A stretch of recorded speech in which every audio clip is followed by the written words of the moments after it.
Well, hello, friends. Mark Holmes here with my buddy Cowboy Jobu, and as always, thank you guys for watching, commenting, and subscribing to the Jobu Sports Report. Because without you guys, this literally just doesn't work. Extreme Archery, a Redskin fan, is the first one in the house. How are you doing, man? How are you feeling? You know, it's funny, Extreme Archery, listening to the Redskin channel and stuff, how they seem to be so happy that they got rid of Kirk Cousins. And I'm sitting here thinking, okay, I sure hope that doesn't backfire on you guys. First name, last name, what's happening? You want a shout out? There you go, my man. Connecticut Cowboys, how you guys doing? I am on the road. I'm not in my usual man cave. I'm actually at my my in-laws' house. I'm down actually doing some work on some rental property, getting it ready for the next tenant to come in. So spending the night down here tonight, maybe tomorrow night as well. So we're trying to do this remotely. I was actually working on trying to get the feed together so that way I could still have my guys on video, but I couldn't quite get it set up. I'm kind of this is like an away game for me, so to speak. DMV Dallas Cowboys, what's going on, my man? Um, Give me a call in at 9:40. Just call on the cell so that way we can do it that way. No video feed. Sorry, they won't get to see your beautiful face tonight. Chad Howay. He wouldn't take deep shots, which is part of our offense. Okay. Well, I got to tell you, you guys, not to get on the Redskins because my Cowboys have enough problems, but you guys could have locked up Kirk Cousins a couple of years ago. And I'll be honest, if I was Kirk Cousins, I would have done exactly what he did to you guys. Basically, take the money and run. Um, and in a way, this kind of relates to Dak Prescott because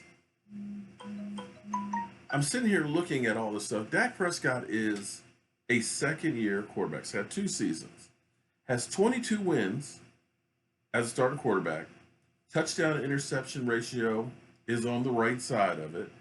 Yet people are saying this is a make or break year for Dak Prescott. 22 wins, rookie of the year. You're telling me that if he has a bad season this year, you dump him? When I look around and see a guy like Sam Bradford get $20 million, who only made it through 3/4 of one game last year, I'm kind of mystified. See, here's part of the problem and why I think that that's a crock of crap, or it should be a crock of crap.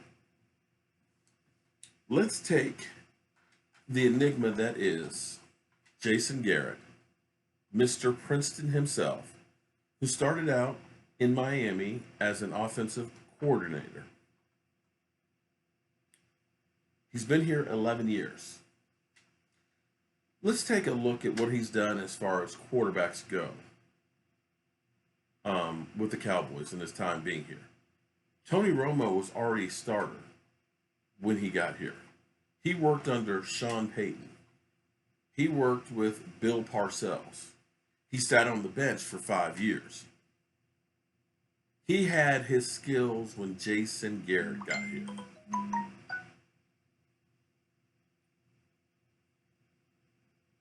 So Jason Garrett didn't get Tony Romo to another level with his coaching ability.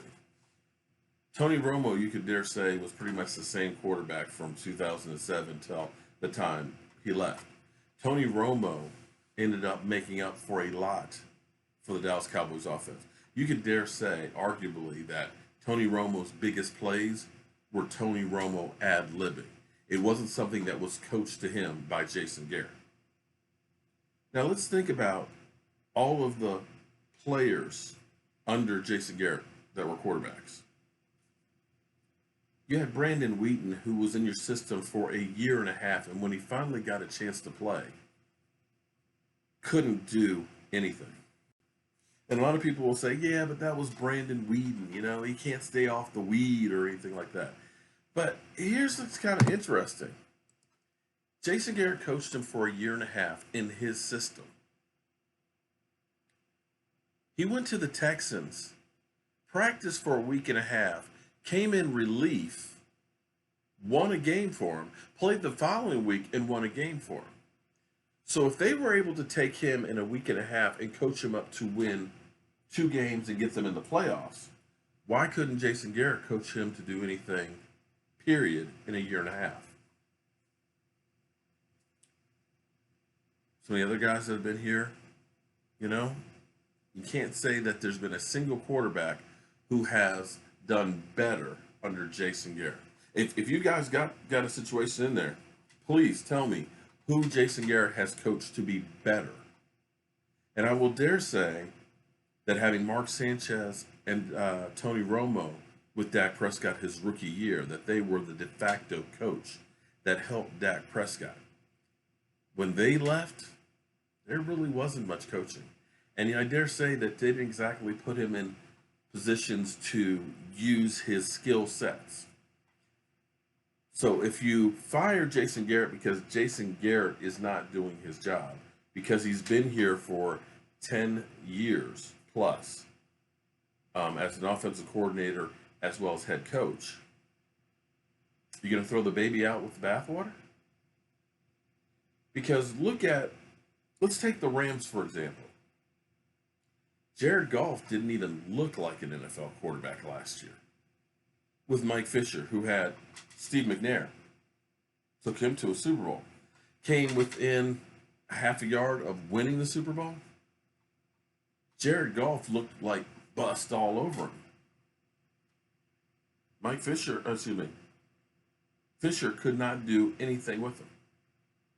I got Mike Fisher on the brain.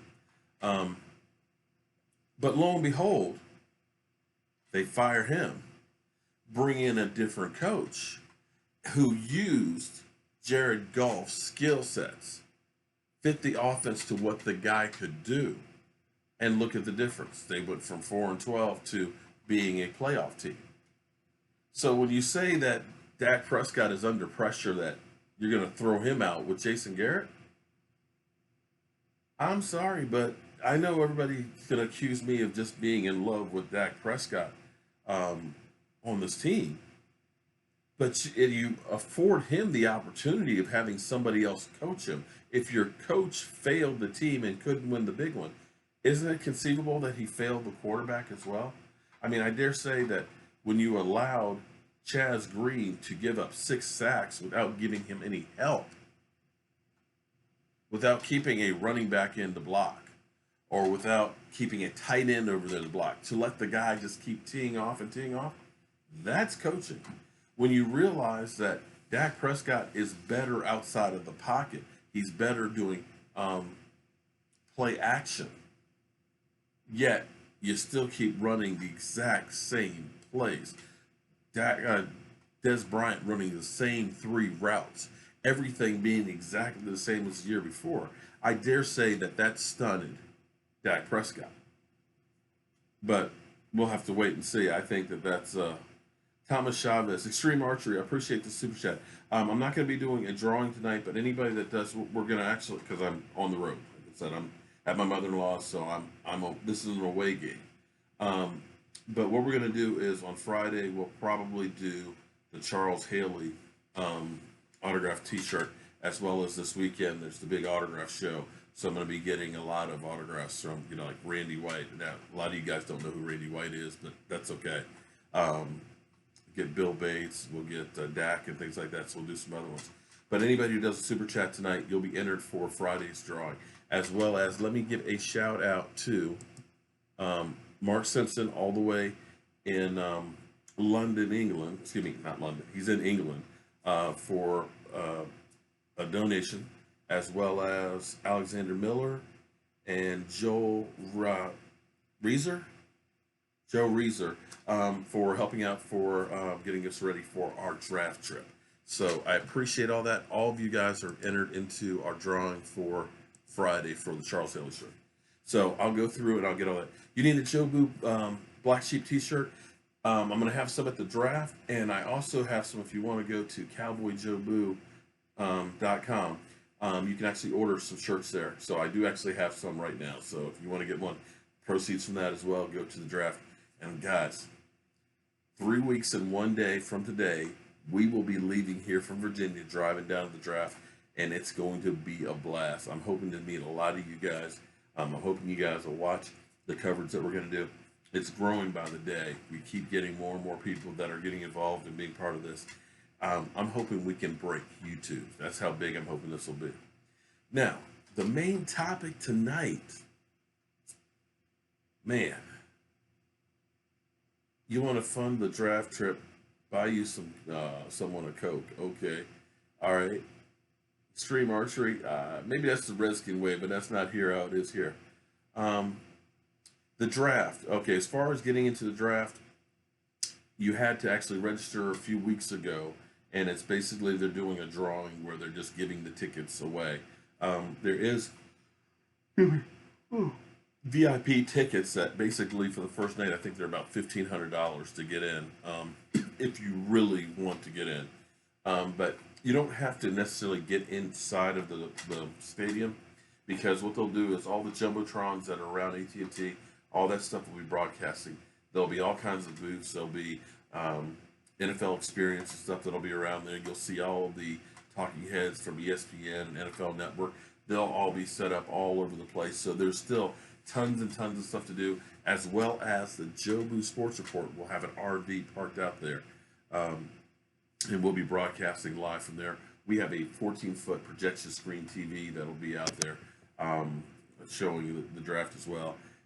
We'll be eating chicken wings and drinking some Mojo Punch and everything else. So we're going to have a great time. So even if you don't get in, there's still plenty to do. Last year in Philadelphia, the first night there was over 100,000 people that we were in the middle of the crowd of. So we had a great time. Didn't get shot, beat up, or anything else, but definitely made fun of some drunk Eagle fans. Appreciate that, David. Yes, actually, I heard about the video with Dak, and what I'm told is it was a black and mild that he was smoking. And it's funny that people jump all over Dak Prescott and don't give him the benefit of the doubt, yet you heard nothing about Odell Beckham Jr., who had a person slicing up some baking soda, so to speak, and him holding something, in his hand. But it is what it is on that one. No matter what Dak Prescott does, it's always going to be viewed as death. My thoughts on Sean Taylor: tragedy. Sean Taylor was definitely gifted, one of those generational players. Unfortunately, had a party and had some people who decided they're going to rob his house. To get shot in the leg and to bleed out, it's sad. Yeah, I mean, it's black and mild, So I'm not a smoker. I don't smoke weed or anything like that. I'll smoke an occasional cigar from time to time. I guess you guys could say that, hey, maybe Mark's smoking a blunt or something like that. But uh, um, Skip, yeah, Eric back. You're funny. Uh, Thomas Chavez, you're a trip, man. Um, Mexican drug lord, you said that before that you won the tickets.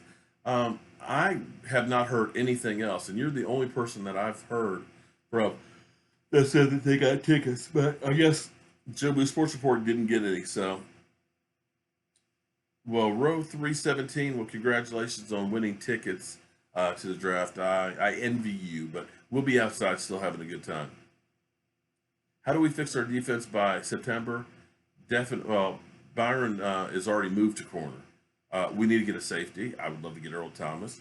We need to get a linebacker, and we need to get a big man in the middle.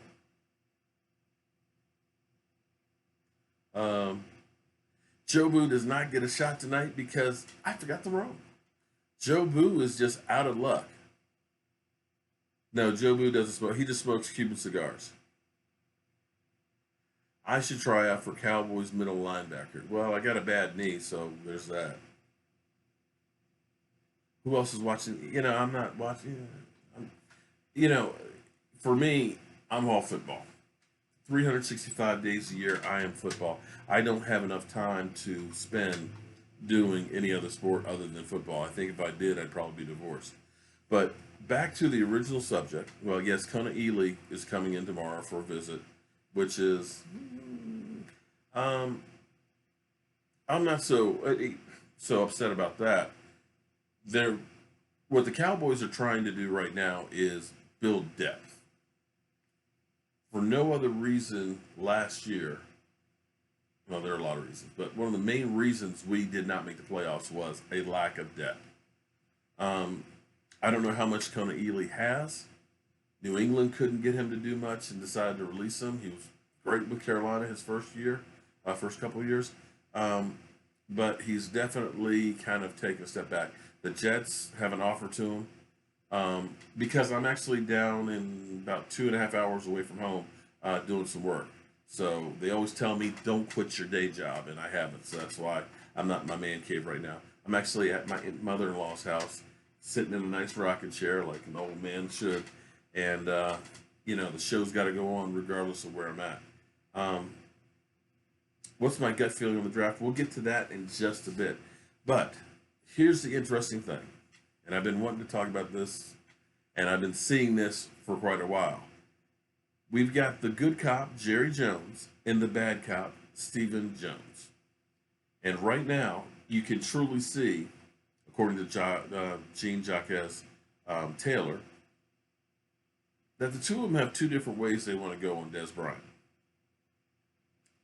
You keep hearing Jerry talk about, yeah, man, Dez Bryant, he's our guy, he's family and everything else. And you see Stephen Jones just kind of get kind of cold when he starts talking about Dez. He's the one that said that can't be a distraction. He's the one that's talked about sitting down and talking about money and pay cuts.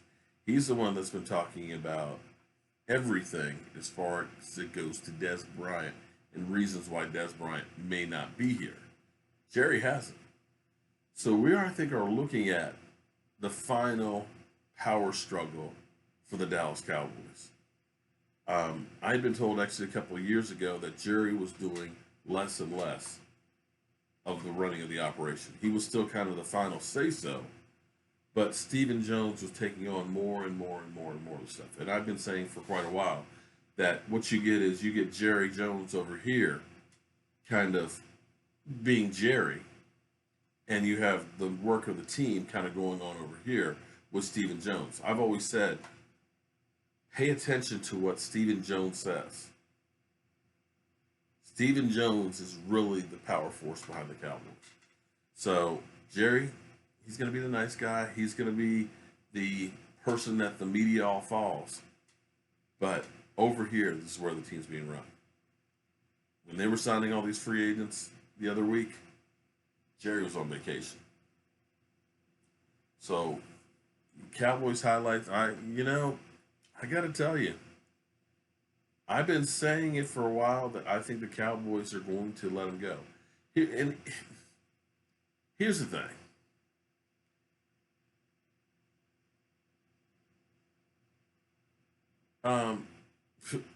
Breaking: Cowboys received 2 fourth-round picks from Redskins. Why? Redskins reportedly gave away injured bug, per Ian Rappaport. Okay, Extreme Archery. I see our Redskin fans are out feeling themselves tonight.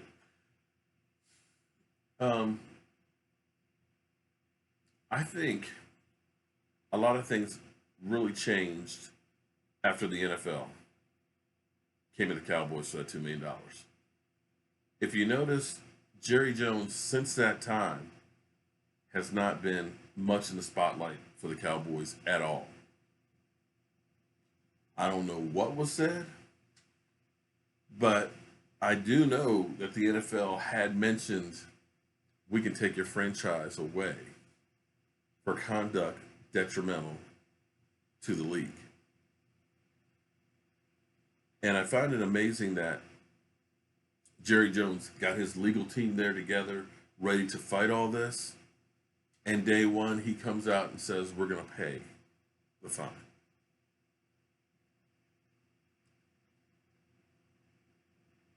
I'm believing that the NFL laid down the law with Jerry and told him to chill the F out. And I believe that Stephen Jones is taking more and more of this responsibility of the team. I can be completely wrong. This is just my interpretation of what I think is going on. But just look around. You don't see Jerry out there in the front and center very much anymore. You don't like Vita Vea in Dallas because he's not a pass rusher. which is what we need more of a run stopper. Um, Here's the thing. You know what? I thought I want a great wide receiver, but the more and more I started thinking about wide receiver, tight end has become the new wide receiver. Tight ends have become more important than wide receivers. We already have the second highest payroll when it comes to wide receivers right now. And I can't say that we honestly have game breakers. We are a running team. We've got that big offensive line. We've got Zeke Elliott, who's going to be pissed off and ready to rock and roll. And adding another wide receiver, adding Calvin Ridley, who, as a rookie, you're not going to get so much out of. I'm not sure that that's the best use of resources. Me, I look at it this way. Even last year, when people think the Cowboys stunk, we still averaged what, 26 points a game, somewhere around there. We're in the 20s, and generally speaking, in the NFL, if you're scoring 20 or more points, you should be winning most of your games. I look at our defense being able to be the bigger game. We only have one number one pick on our defense. I believe it's only one. Byron Jones. Take a look at our offense. It's pretty much loaded with all first rounders. We need to take care of the defense. We need to turn that defense into being a defense that we're trying to keep off the field to protect them, to a defense that is complementing the offense by getting them the ball, by getting them good field position. That's been our mistake for too long. It's always been offense, offense, offense, where we spent 2-1 or 3-1 offense versus defense. It's great when you see Dez down there throwing up the X and stuff. But when we made the playoffs, guess what? We don't have the defense to stop teams like Aaron freaking Rodgers that last drive. And that's not going to change unless you get the talent on the field. And constantly, even through DeMarcus Ware's years, the last really good inside man we had for a couple of years was Jay Ratcliffe. We always get outside rushers. Jason Hatcher, DeMarcus Ware, DeMarcus Lawrence, David Irvin. But we're soft in the middle. And if you're soft in the middle, what happens is the quarterback can step up. Those outside rushers are getting blown past him. He can take off, or he's got a clear line of sight and he's buying himself some more time. And if he has enough time, he's going to kill you. An average quarterback, if he gets 5 seconds, is going to kill you. You get a big man in the middle who requires you to be double teamed. He keeps the linebackers clean. I've always said this.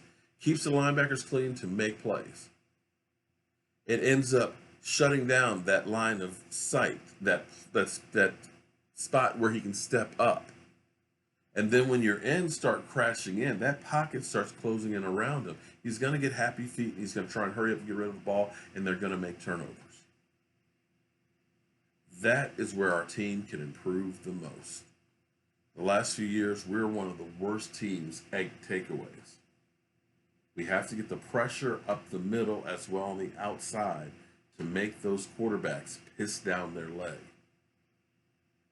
And if we keep bringing in defensive ends and taking defensive ends and trying to make them tackles, nose tackles, it ain't going to work. David Irvin did pretty well, got a lot of sacks as a tackle. However, he doesn't have the body to stop that run, does not have the body to really hold that middle and keep that quarterback from running out. Yes, Mexican drug lord, the Cowboys since the Ice Bowl have been bad against the Packers. Thank you very much. How you doing tonight, Sarah? Well, Extreme Archery, I know the Redskins have definitely want to get Vita Vea. They definitely will try and make a move on him. Darwin, I don't think will fall to 13. Sorry. I mean, that's the one guy that John says he would move up to take. Well, again, we need to take care of the middle of the field. We stink in the middle of our defense, from nose tackle to middle linebacker to safety. Now, I have hopes for Kevon Frazier.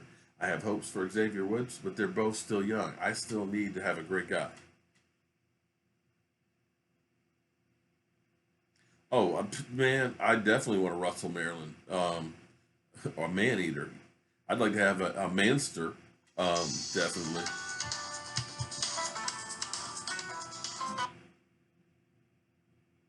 Hello? Hey, let me see it. Hopefully everybody can hear you. How everybody, my man E2 Blue is on the line. We're, kind of doing things ghetto style tonight. How you doing tonight, man? I'm good, man. I'm good. What's going on? Man, I'm just living the dream here tonight, man. I was talking about Stephen Jones and Jerry Jones. It seems that they have a little disagreement on Dez Bryant. Have you heard that? What was that? No, I haven't heard that. Well, at least that's an article. At least that's an article by Jean Jacques Taylor. That there's, and you can almost see that because you hear Stephen Jones is kind of like the Turk. He talks about the salary. He talks about the off-field distractions and everything else. Jerry Jones is kind of the good cop. I mean, that's kind of common sense between the two of them. The question Right. is, who is going to be the one that has the final say on that one? Well, we all know that Jerry, before, Jerry always had a final say, but now, and I did a video about this, about the roles being changed. It seems like the team is going more towards Stephen Jones and Will McClay. It's like they're Oh, I doing agree. more of the operations of what's going on. So this, I mean, this year could be different. This could be the start of Stephen Jones putting his foot down and going, look, this is what I want to implement, and this is what I want going forward. So Right.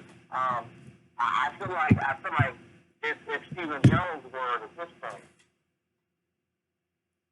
Yeah, I really think that Stephen Jones is actually taking more and more power. In fact, I was stating that I believe that the NFL really laid down the law against Jerry when they had that whole $2 million they were trying to recoup. I think I think the owners pretty much ganged up on him and said basically, if you don't chill out, we're going to take the Dallas Cowboys away from you. Because you haven't really seen a whole lot from Jerry Jones. You've been really seeing Stephen Jones more and more out front than you've had in the past, and it seems like Stephen Jones is more laying out the law. Yeah. And like he's literally saying, put up or shut up and get out. Right. That's what I feel like.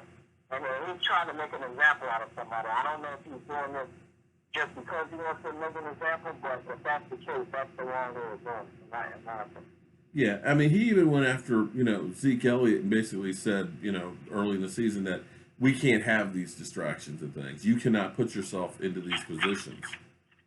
So yeah, I'm beginning to think that Stephen Jones really is the power of the team. But again, this is the start of the new regime, and we're all going to see it this year. Now, whether Dez has to be the scapegoat, whether he has to be the guy that has to be the odd man out on that, Mm-hmm. I think that they need to sit down and think hard and long about that. And I feel like if they come to a consensus with him where they can lower his cap and somehow agree to lowering that as team friendly, then I'm all for it. But at this point, something's gonna have to give. We already know that something's gonna happen. We just don't know exactly what yet. Like you said, Well, one person is saying one thing and another person is saying another. And Jason Garrett, he ain't saying he nothing. keeps talking like Alan Hearns is here to help them, or because he made a comment about Alan Hearns being the guy that brings the best out of Derek. So when you say that, to me, that makes it seem like you want him in the phone. But what doesn't make sense is, if he's in the phone, how come you didn't come to him a long time ago and say, hey, this is what we're going to offer you, this is what we're going to do? They should have had the conversation before. Why wait until now to do it? Yeah, exclusive one. Yeah, I would love to have Aaron Donald on our defense. I wanted us to draft Aaron Donald. Unfortunately, he was taken before us. Um, and I'm hoping that actually Vita Vea could be that kind of a player for us. But you're not getting Aaron Donald. They're not going to let Aaron Donald out of the Rams. Come on, man. No, they're not going to do that. No. Well, we went through our draft picks and stuff on Friday. Great job and everything else, man. I appreciate all the work that you guys did. It made my job easy. Such a great time. Yeah. I had a great time, man. I really did. Well, you realize it's 3 weeks and a day before we take off for Dallas. Yeah. I was just thinking about that today when I was at work. I was like, wow, I gotta, I'm so excited, man. I cannot wait. Yeah, I can't. I've got a lot of work to do between now and then to get this stuff together. I'm actually kind of going crazy and feeling a little bit overwhelmed. But we'll get it together. I got some old school cuts for you, man. Okay. That'll be good. All right. So, did you hear this thing about this video out about Dak Prescott with I'm told it was a black and mild. Hey, what? You didn't hear about this one? Dak Prescott smoking a black and mild? Yeah. Well, some people are trying to say he was smoking a blunt, and are definitely trying to use that as reason to say we need to get him out of here. Before you came on, I was actually talking. Well, here's the thing that I'm kind of mystified, and I've already gone through it with the fans and everything else.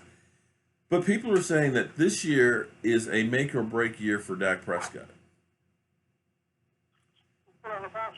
Now, I do agree with the fact that if he years that he doesn't do well, then I think that they'll try to draft another quarterback next year.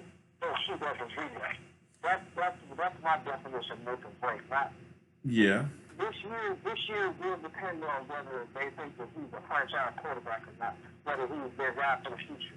I believe that. But as far as him being here or not, no. Well, they say that that's the word around. I personally equated it to a lot of it as coaching. If we look at the Rams situation with Jared Goff, where he looked like he had bust written all over him, and the change of a coach and philosophy ends up making him actually look like a really good quarterback.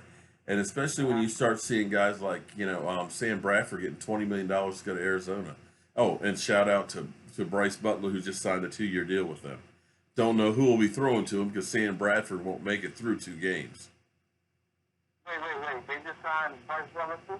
Man, where have you been? Yes, guys. Bryce Butler has been signed by Arizona Cardinals for 2 years. Okay, well, good luck with that. Cowboy 42. What do you think about Griffin in the 3rd round and convert him to safety because of his speed? What do you think about that? You can't hear? Oh, I'm sorry. What do you think about Shaquille Griffin in the 3rd round and converting him to safety because of his speed? Hold on. You said who in the 3rd one? Griffin. Griffin. Oh, Shaquille. Yes. Yeah. I'm all for Shaquille. See, here's the thing, and I've been saying this the whole time, but like a lot of teams are not looking at him because of his talent. And did you see what he did with the bench press? Yeah, I did. I mean, he's been living without that hand his whole life. Yeah. That's all he knows. It's not like he lost it like JPP did. You know what I mean? Like he's been living his whole life. He knows how to play around that. Okay. And I would pick him. I definitely would be all for him in the 3rd round if he's still there for him. Okay. I got one comment that I definitely have to just kind of respond to. Chris Morton says golf is better than Dak. No. Now, what you just said, I'm going to backtrack a little bit. Now, what you said about the coaching, you see what McVay is over there doing, right? Yeah. Now, you're not going to sit here and tell me that coaching doesn't make a difference. And that's Thank you very much. And I've been talking about this on my channel literally every week about the whole Dak thing. There's a lot of Cowboys fans that are so down on him. He can't find players. He's missing weeks. He's doing this. I said, you have to understand that Dak is still playing at Tony Romo's system. This offseason is the season that they have to switch the play calls, that they have to work to the strength of Dak for him to be successful in this system. They have not done that. And until they do that, Dak is not going to prevail. So again, I know for a fact that Dak will be 100% better this year. Granted, they make the changes, the necessary changes that they need to.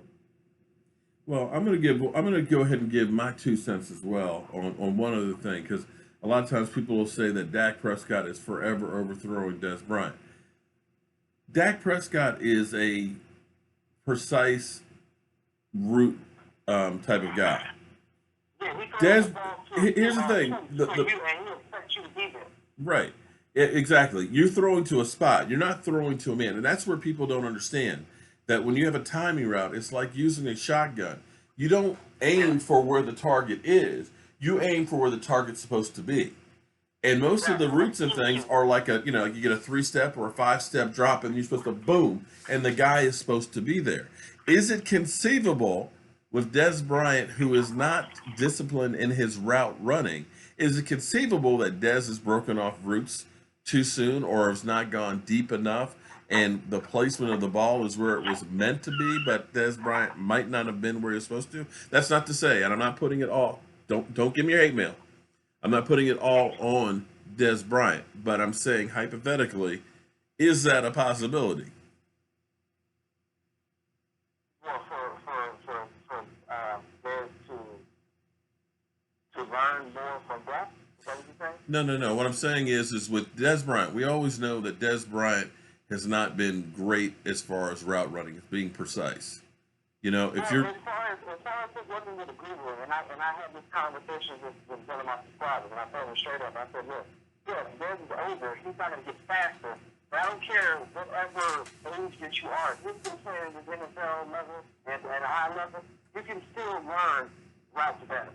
And like I said, so did Larry Fitzgerald when he came in. They moved him to the slot. Right. He got progressively better. So can Dez. Dez is not, everybody keeps thinking that Dez is like this ancient guy, but you guys not forget that he's still leading the Cowboys wide receivers and touchdowns. Like, I mean, he still has the capability. It's not like he lost it. Yeah. You know what I mean? And I guarantee you, if him and Dak get on, if they gain a rapport, and Dak gets it to where he can throw the ball where Dez normally likes to catch it, the way that Tony did, I guarantee you it'll be so much better. Well, it needs to be, but here's the other thing too is, and everybody says if you get rid of Dez, there's no way in the world the offense is going to go. But I will actually counter that it takes some of the pressure off on getting the ball to Dez. When you have to keep forcing to Dez, and people are knowing that you're going to Dez because you don't want to get Dez upset, you're becoming more and more predictable. I mean, Dak also has to learn too, but just because he wants the ball, you don't have to force. No, right, which is what he did. That you can't give him the ball, and that's why I said Dez still needs to be here another year because of that reason. Because now that you have Allen Hurns and Thompson to take some of the pressure off of him, it's pick your poison now. He has more targets. He has more liable targets to throw to. Now you have a younger Dez ultimately with Allen Hurns. Two guys that play kind of similar. So it's pick your poison. Who are you going to check? They're going to be one-on-one. Yeah. So I just want to see, one, the coaching staff make their changes. Two, I want to see how Dez does with better wide receivers under him. Right. Well, we're gonna have to wait and see what happens on that part. I feel like that will help in a lot of ways. Yeah. Well, we can hope that they'll do better. Hopefully, the change of some of the position coaches will help coach up some. So give them a different view from some different teams and things like that. Mark, ultimately, all of this will be a moot point if the coaching staff doesn't do their job this year. Oh, I agree. Because if you continue to do the same thing every year over and over again, these teams know what you're going to do. You know what I mean? So if they don't make changes, it doesn't matter who we have out there catching the ball or throwing the ball, we will not succeed. You're right about that.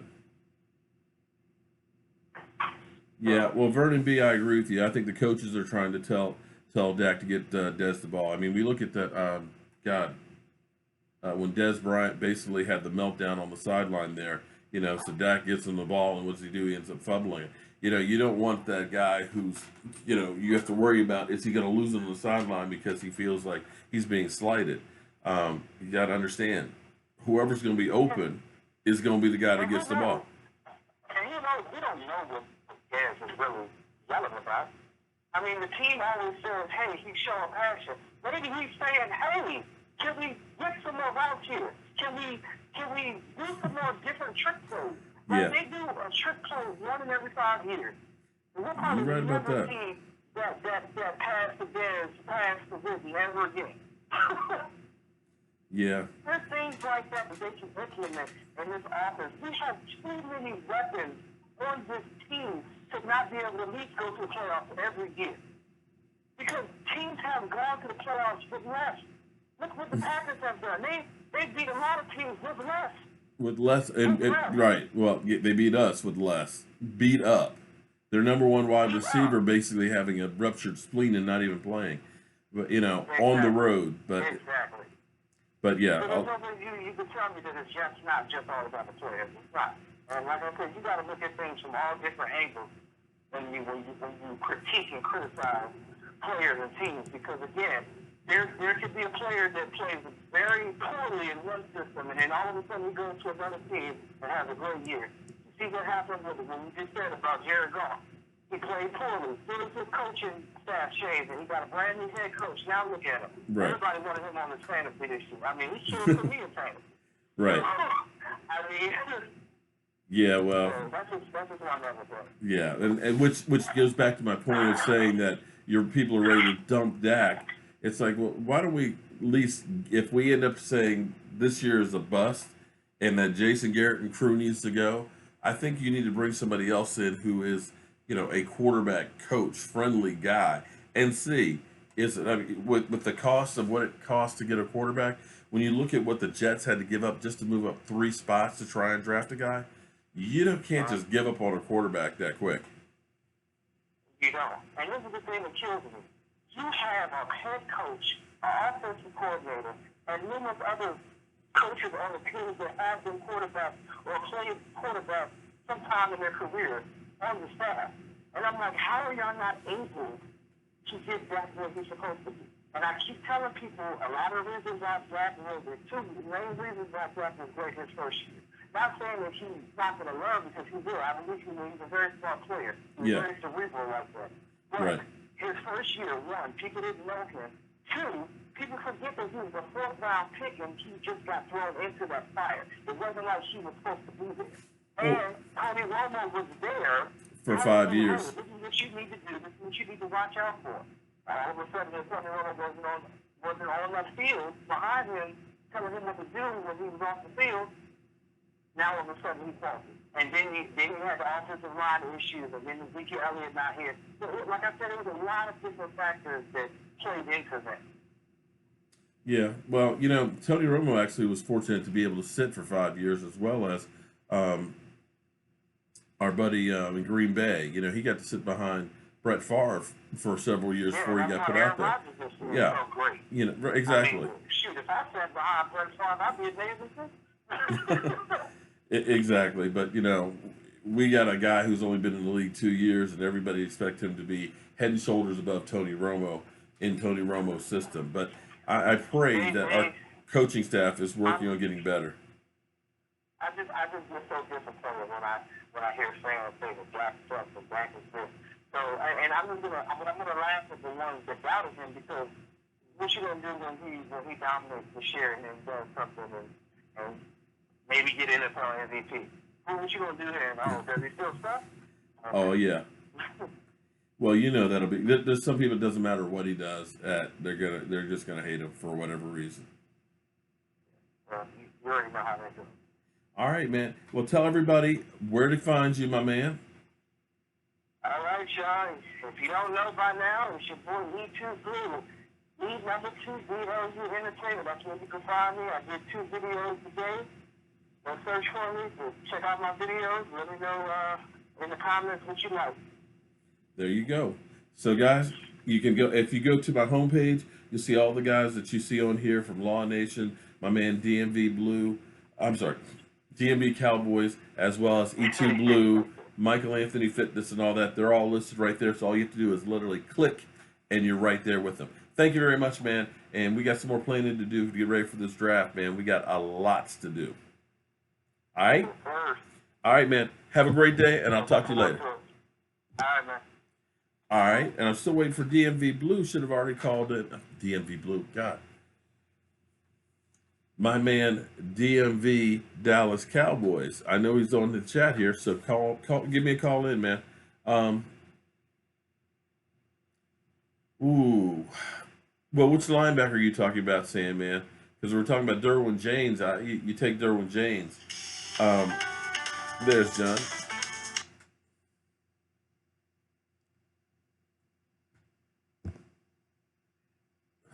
Damn. Yeah, as soon as I can get this phone going here, I'm having all kinds of problems here. It's a shame when you're not on your home turf. Hold on.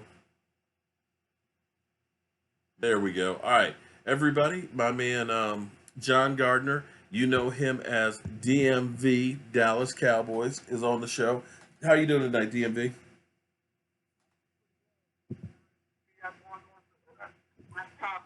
I can't wait to get on, man. I couldn't wait. Oh, I definitely. Oh, man, we got Vosh Lombardi on here. How you doing tonight, Vosh? Um, man, we got 3 weeks in a day before we head out to Dallas. I'm as excited as can be. Of course, you know we've got tons and tons of drama with the Dallas Cowboys. How much news have you heard lately? Man, I kind of heard it all, man. I seen Dak in the club with the black and mild. I mean, to be honest, it looked like a black and mild. I mean, I'm not somebody who's been around a whole bunch of drugs. It was not. I don't. It didn't look like a blunt to me. It looked like a cigar or a black and mild. I have been around a lot of people that smoke black and mild. Not like. Yeah. I heard Coney Healy came in for a visit tomorrow. Right. Definitely. That's the news. And I also heard just now, I guess it was broken not too long ago, but one of my favorite receivers in college football, Antonio Callaway, has a visit with the Cowboys. So Yes. that's another receiver that's marked down that the Cowboys are officially visiting. Well, I've been thinking about this because it seems like they have looked at more receivers than any position out there. Knowing that we have need in defensive tackle, knowing we have need at safety, knowing we have need at linebacker, yet every single visit seems to be a wide receiver. And I'm kind of wondering if this is part of a negotiation ploy with Dez Bryant. It's a possibility, but they also got to look at it this way too. They not just be Dez that's on the hot seat. We don't know how bad Dez is hurt. We also don't. I mean, Cole Beasley, they haven't extended him, or they don't look like they're going to do anything with his contract. So the writer might be on the wall for Cole Beasley. If you look at the receivers and stuff that they're looking at a lot of sliding type of guys. Yeah. It's probably bad news for Cole. Well, more so than Dez. Shout out to Keith Shep. I appreciate that, man. Thank you for the super chat. When I get back home, I'll pull up all of these and we'll put you guys in for the drawing for the Charles Haley autographed Joe Booth shirt next on Friday. So I appreciate that. Yeah, you're right about that. With Cole Beasley, you do have 3.2 that you can end up getting if you end up letting him go. So that is a possibility. They draft a guy to replace him, but it seems like we've got a logjam right now with just the guys that we have. We got 7 wideouts. We're not keeping 7. Yeah, true. And it might we might not even keep Deontay Thompson if you think about it. I mean, if we cut him, it would just be $1 million worth of dead money. So we would have just gave him $1 million for the hell of it. But I mean, if they get some receivers in the draft that they really are happy with, I'm pretty sure they can live with $1 million in dead money. Yeah, we live. I mean, how much dead money did we have to deal with Romo this year? You got $9 million with Romo. You've got $2 million with Nolan Carroll. You got $2 million with Cedric Thornton, and we got another $1 million with the tackle. I can't remember his name offhand. Alan Sheets asked about what are our chances of trading back. I got to be honest with you. I think the first 10, 12 guys are going to be studs, but I don't see a big difference between say 15 and 40. If you can trade back a little bit, I still think we can get a really good person, and I think that you could end up picking up an extra pick. What do you think about that, John? Yeah, it's not a bad idea because at the end of the day, I mean, if you can do that, and I'm not totally against that. Like me personally, I think we should stand back at 19 and pick whatever because these quarterbacks going off the board. A good player is going to fall to us. But if we do decide to trade back, that's another pick that you can package to come up in the second round, maybe in the third round, to come back up, and get another type of player that you want. Yeah. So I mean, another pick, more leverage. So I mean, either way, both ways are good ways to look at this draft. Well, Chris Shaw says, asked if we sign Coney Ely, do we keep Crawford? I think Crawford may be on the chopping block after as a June 1st cut anyway. You're talking about him being a $9 million cap hit. I think if it's a June 1st cut, that you save about $8 million. So yeah, that's definitely could be a possibility. And I look at it as you got David Irvin that you signed to the tender. You've got Taco that's also on the outside. You got DeMarcus Lawrence on the other side. To me, if you put Ely there, who knows what you're going to get with him. I think he's definitely going to be depth. But if New England couldn't get much out of him, you kind of have to wonder, wouldn't you think, John?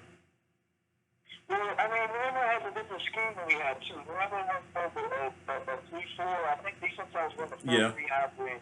True. For the most part, we're going to run a 4-3, and he had some success with Carolina in the 4-3. So I wouldn't look at what New England does because New England is a little bit different than everybody, man. New England, that's true.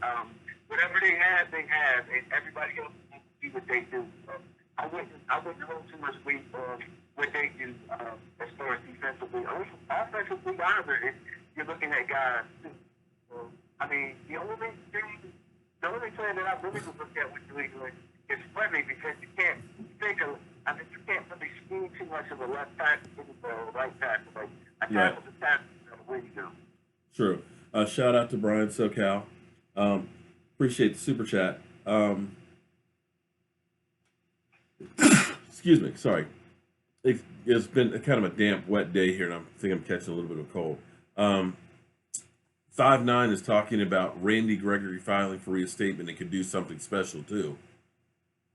Okay. Well, can we get him to the field? That's the thing. Can we get him to the field? I did a video earlier today talking about Randy Gregory. The thing is, when he's on the field, I trust him. I love his motor. I love the energy. Right? I think that he could be a really special player if he's out there on that field. But he does no good for us if he can't get there. Yeah. Or if he can't stay there. Big distraction if he's not out there. The big thing is, can he stay there? Exactly. Right now, he hasn't shown that he can be a professional. I was like, yeah, okay, cool. He's showing that he's doing the right steps to get back. But he hasn't shown that he can be a professional and play and still keep his head on straight and still keep his head to come to the game. And you know what I mean? He hasn't shown that he can do it all at once. We haven't seen it yet. Is this his third year? Yeah. This is his third year. We haven't seen that yet. So no, wait. No, excuse me. Wait. This is most of his rookie year is out, and then the second year he only played those last couple of games. This is his fourth year, and he was gone all last year. So this is his fourth season. But the Cowboys have his rights because they don't count that year. This is his fourth season, and we haven't seen anything more than a quarter of a season. Basically, I think 8 games. And that's ridiculous. So at this point, you have to go as if you're carrying on without him. And I think that's probably why they're looking to sign the Coney because they don't believe that he's going to be reinstated. Yeah. You got to kind of look at it that way. Shout out to Trey Craig, who wants to know, should we trade out of the first round for more picks? I could see us trading back a few spaces. I don't know that I would trade completely out of the first round. I'm not trading out the first round. No. I mean, you say you go from say 19 to say 24th or something like that, and pick up a second round pick, but you don't trade completely out of the first round. No, I would. No, that would be too much. Way too much. Now, because at the end of the day, you're going to fall into a really good player with you are, man. It's going to happen. Maybe somebody wants to move up in the first round, but you don't completely move out of the first round. I can't think. I feel like we did that before. Who was the last player that we did that for? Do you remember? We traded back for Travis Frederick. That was Well, I thought that was the end of the first round, though. That wasn't. I mean, I guess it was essentially a second round pick. well, no. They traded. They only traded back a few spaces. They didn't trade completely out. They switched with San Francisco, and I think they went back about Okay. 4 spaces, and they picked up a third-round pick, which they Okay, used so for I Terrence I Hill. think I remember the last time we completely moved out of the first round. Oh, moved completely out of the first round. I think Oh, when we drafted Julius Jones, we passed up on Steven Jackson. We moved out yeah, of the first round with Bill Parcells. I would have much rather had Steven Jackson. yeah. Well, hindsight is is easy now, but no, I wouldn't trade completely out of the first round. I might trade back to pick up an extra pick or two, and then look at taking some of those picks and packaging them up and go up maybe a little higher to get players that you really are looking at. But unless you've got to have somebody who's desperate to get there, that's the other side of it too. Somebody's got to want to trade with you.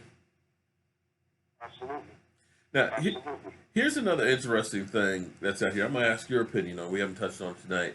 Is Gronkowski seems to have worn out his welcome with Bill Belichick, and they're tired of waiting on him to decide whether or not he's coming back. And he's kind of now saying it. Yeah, I'm going to be back.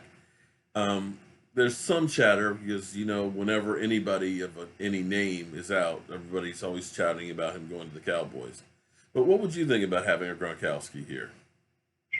Don't do it. Don't do it. Because you know what? He's always injured. This is a New England. I would say it's not that they're getting tired of Gronkowski. It's that Gronkowski is probably due for a payday. And what the Patriots do You're right. before you hit your prime, right before you hit that wall, a year right before you do it, they trade that guy away and get somebody else. They've been doing it for years. They've been trading away really good players and just been chipping other teams, and they've been finding a way to keep And getting draft picks. You're right.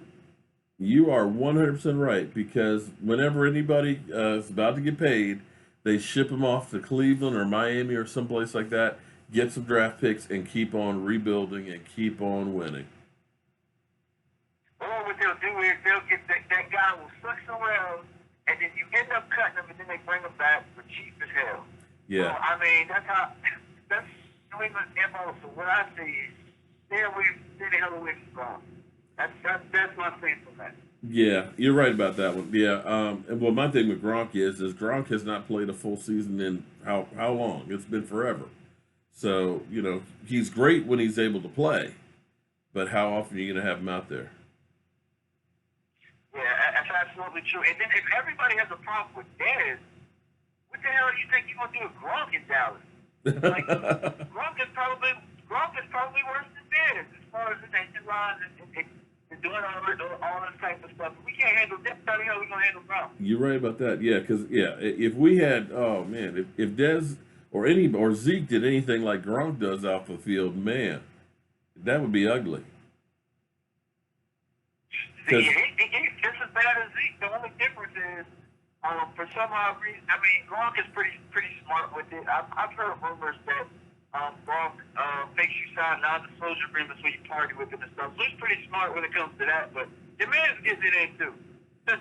Dude had a drunken debauchery cruise last year, man. Come on, man. He was up on stage offering $25,000 for the first couple that would start jamming on the floor, if you know what I mean. Okay. Oh wow. So Yeah. So I mean, so if you're talking about Zeke in the headlines, I mean, people are probably killing me. Like we need Gronk. But I'm just saying, dude. Like, yes, he's a really good player, but you just got to look at what New England is trying to get rid of, probably. there's videos out there of him motorboating girls and him falling off drunk off of golf carts and everything like that. But They're trying to unload a problem onto somebody. I'm telling you. well, Because he's just looked at as a get rid party of boy. somebody that dominant, if you don't, if it's something you're not trying to unload, man, I just can't see it. So, Well, here, can't see it. the last question I'm going to ask you here, because it's actually 10 o'clock, is, we did the first round draft on Friday night, which was great and everything. I think everybody had a good time with that. But do you see the Cowboys drafting a tight end and where? I think I can see the Cowboys drafting a tight end, possibly as early as 50 in the second round. Um, because there's some really good tight ends, and when they're picking some of the DBs or linebackers and stuff, they might one might be done, and it might be the best value. Yeah. So I think as high as 50 or 81, I can see them getting some really solid tight ends out there with Dallas Yoder, Aiden Hurst, Mike Gesicki. There's a couple of tight ends out there in this draft that can do some work for us. Mm-hmm. Well, we definitely, I think we need one. I love Jason Witten and everything else. He's been the statesman for the team and all that, but we need a game breaker at tight end, and I just don't feel like we have that anymore. All right, man. Tell everybody how to get a hold of you. Everybody, this is my man, DMV Dallas Cowboys. Don't let me screw it up because I always do. Tell everybody how to find you. Yeah, find me on YouTube, DMV Dallas Cowboys. You guys can email me too at dmvdallascowboys@gmail.com. And on Twitter, I am at DMV Dallas Cowboy singular. All right? All right, man. Thank you as always for all of the good work and everything else, and we'll be talking to you soon. Guys, I appreciate everybody tuning in. Sorry I'm not in my man cave and all that, but they always tell me don't quit your day job, and I'm actually out working on the road, but the show has to go on. Thank everybody for the super chats. You're added to Friday's drawing where we'll give away a Charles Haley autographed Jobu t-shirt. And anybody who wants to help out with the draft, it's coming up soon. We got 3 weeks in a day before we leave. Email me at cowboysmark94@gmail.com. If you want to do a donation or anything like that, go to cowboyjobu.com and click on the donation button. And you can do that, and I'll enter you guys in the drawing. And it's all going towards the draft trip and making sure that this thing is as big as possible. As always, I couldn't do this without your help and support, and I appreciate each and every one of you guys. And I will be talking to you guys with any news that comes up with the Dallas Cowboys. I will see you guys Friday during our live stream.